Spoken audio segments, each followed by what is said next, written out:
ఋతేన సత్యమృతా సాప ఆయన్. ఋగ్వేద సూక్తి. ఋతమనగా సృష్టి నియమాలను ఆచరించుట. చూడండి, సృష్టి నియమాలను ఆచరించుట ద్వారా మానవుడు సత్యాన్ని దర్శించగలడు.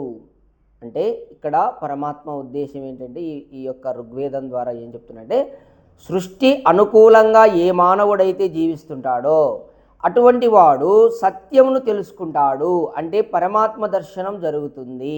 అంటే ఇక్కడ సృష్టి నియమాలంటే, ఇప్పుడు చూడండి, రాత్రి అయింది, రాత్రి ఏం చేయాలి? నిద్రపోవాలి.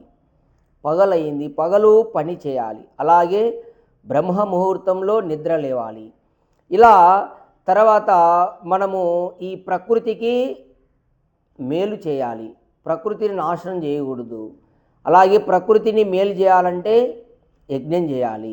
ఈ విధంగా సృష్టికి అనుకూలంగా, సృష్టిలో ఏ నియమాలైతే పరమాత్ముడు పెట్టాడో వాటిని చక్కగా ఉపయోగించుకొని తెలుసుకొని ఆ విధంగా ఆచరించుట వలన సృష్టికి విరుద్ధంగా మనము ఎప్పుడైతే వెళ్తామో అప్పుడు అతను సత్యం తెలుసుకోలేడు.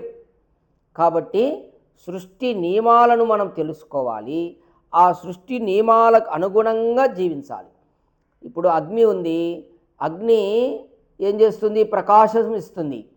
దాని గురించి బాగా తెలుసుకోవాలి, దాన్ని ఎట్లా ఉపయోగించుకోవాలో తెలుసుకోవాలి. అట్లాగే వాయువు ఉంది, వాయువు వీస్తుంది బాగా, దాన్ని మనం ఎలా ఉపయోగించుకోవాలో తెలుసుకోవాలి.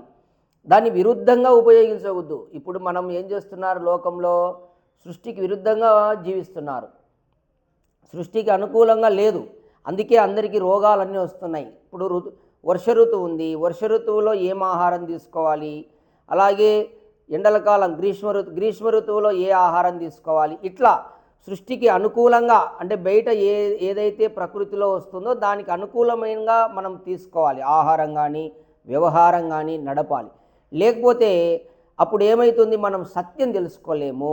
కాబట్టి ప్రతి మానవుడు కూడా సృష్టి నియమాలను తెలుసుకొని దాన్ని ఆచరించుట వలన సత్యాన్ని దర్శించగలడు. ఓం.